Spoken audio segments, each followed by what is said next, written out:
Happy asmara ikhlas Denny Caknan dan Bella Bonita menikah, komentar Ganjar Pranowo disorot.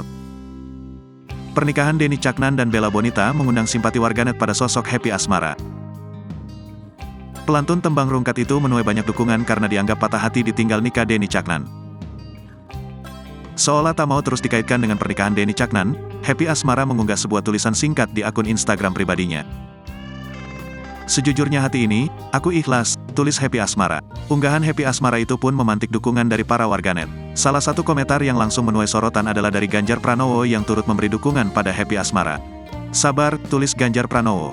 Melihat dukungan dari Ganjar Pranowo, banyak warganet yang bereaksi dan meminta happy asmara untuk semangat. "Langsung dapat dukungan dari Pak Ganjar, ayo semangat," tulis warganet. "Carikan jodoh Pak," sahut warganet lain. "Tuh kata Pak Ganjar, semangat," timpal warganet lain. Sebelumnya, happy asmara turut menuliskan ucapan selamat dan memanjatkan doa terbaik untuk pernikahan Denny Caknan dan Bella Bonita.